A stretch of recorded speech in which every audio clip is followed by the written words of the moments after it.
Why is it that most people don't pursue their dreams or don't do better than what they're doing if they're capable of doing it? I think that many of us don't go the next step because we don't know what to do yet. And I say that the reason that we don't even explore the possibility of what to do is because subconsciously we don't believe that it can happen for us, and we don't believe that we deserve it. So here's what I'm suggesting. How much time do you spend working on you? How much time do you spend every day working on your dream? In the last 90 days, how many books have you read? In the last year, what new skill or knowledge have you acquired? What kind of investment have you made in you? So I'm saying that as you begin to look at where you want to go, if you want to make it today, and things are changing so fast you have to literally run to stand still, I'm saying that you've got to make some conscious effort to begin to work to develop you. Here's something else. Most people are not living their dreams because of fear, ladies and gentlemen. I was in Columbus, Ohio yesterday speaking for a particular Ohio department. A young lady named Karen who greeted me, who organized the event. Very talented, very skillful. And she was talking about she wanted to become involved in the consulting business. I said, why aren't you doing it? I said, you have the abilities. I said, you're not here because they like you. You're here because you're doing the job. You're making things happen. And she came up with all kind of ideas, but finally she said, I guess I can't see myself doing it. I guess I'm afraid. Fear, limited vision, and lack of self-esteem is what keep most people doing things they don't want to do. I flew from Columbus, Ohio to Denver, Colorado to a major communications company. And the person that picked me up at the airport told me about the fact that the company was planning on having a major downsizing. And they offered some of the employees there an early retirement, and some of them will earn as much as $300,000. And they said, this is the last time that you can take this offer. If you don't do it, when we have the downsizing, you might be among those who will lose their jobs, and all you will get is your severance pay.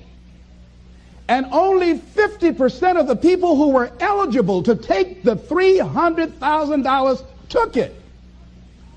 The others were afraid to take a chance on themselves. The others couldn't see themselves beyond that company. They couldn't see life after that company. The same reason that people stay in relationships where they're abused or they're unhappy or it's unfulfilling. They can't see themselves beyond that relationship. They can't see themselves enjoying life without that person. They think that this is all that they can do. The same reason that people get stuck at a certain level in life. They can't see things being better for them. And they think that this is it and this is all they deserve. This is all they've ever seen. It's been passed on to them. And they think that this is it for them. Oh, no.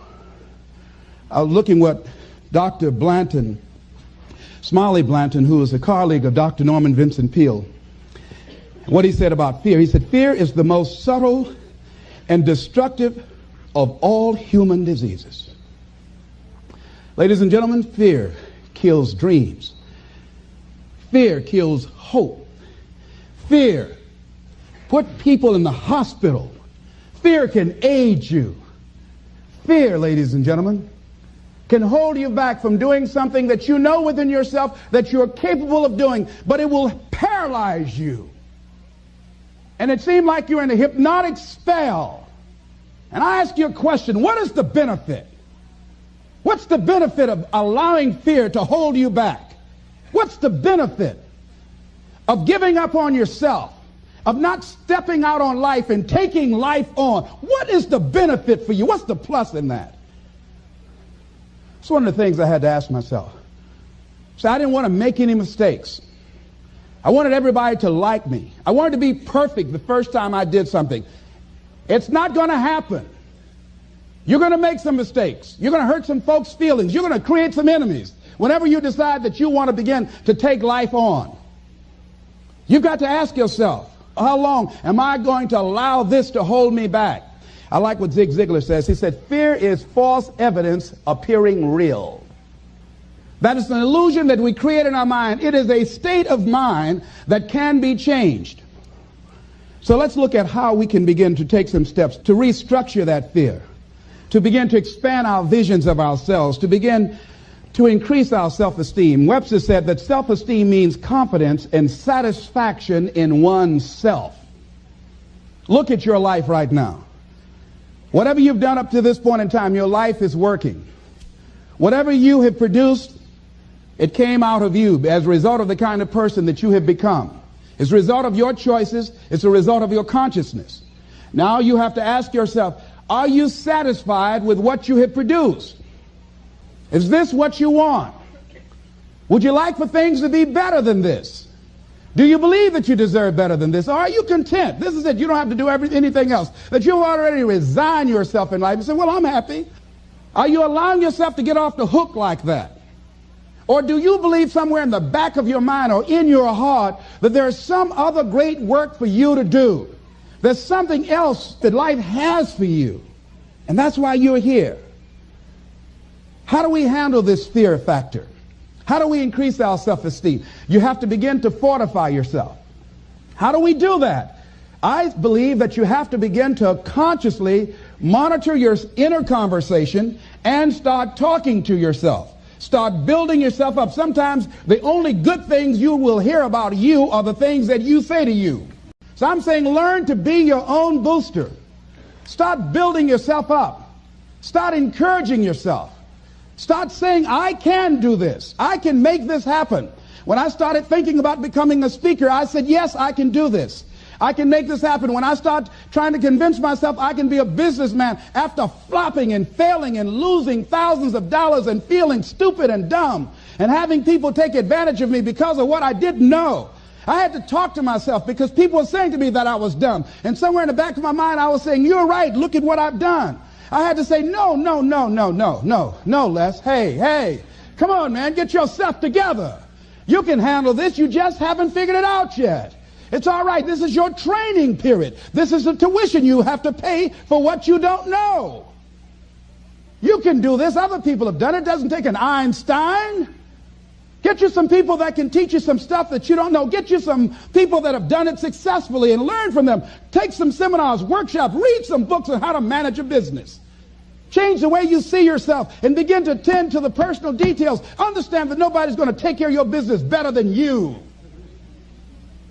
And when I start changing that kind of mindset of beating myself up because of my mistakes, and start looking at the possibility of my doing better, of my making the adjustment that would enable me to do what I want to do successfully, things begin to change. And I'm saying, stop beating up on yourself. You do it. I know you do it. I've done it. It's a natural inclination for us to put ourselves down. See, we are born negative, I think, in a negative consciousness because we live in a negative world. See, you don't have to teach children to lie. They'll lie automatically. Did you wet in your pants? No, I did not. Well, what is that? I don't know. You don't have to encourage kids to misbehave. They will do it by themselves. You don't have to encourage them to do the wrong thing. They will do it automatically. You have to correct their behavior. So I'm saying that we have to work through the challenges of life in learning how to begin to work to fortify ourselves. Begin to guard your mind against negative programming, like turn off the television. Don't watch the news.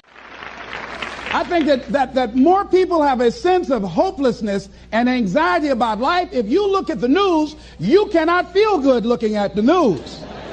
You'll be scared to death. You're scared to go to sleep. I mean, it turns your power down. You've got to be conscious of that. Don't pick up the newspaper and read it. No. Just try this. Just experiment with yourself. Now, if your job depends upon you knowing certain things, let somebody tell you just about those things. But start filtering the stuff you allow to come in your mind. You know that song you used to have? Say, don't let nobody bring you no bad news.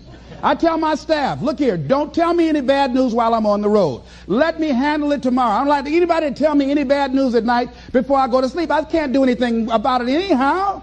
Why let me go to sleep with that on my consciousness? No, and my staff, they know that. Say, let it wait till tomorrow. And I have a period of time. Tell me bad news between 10 o'clock and 12 noon. After I prayed and meditated and read my books, I'm fortified. I'm ready to handle it.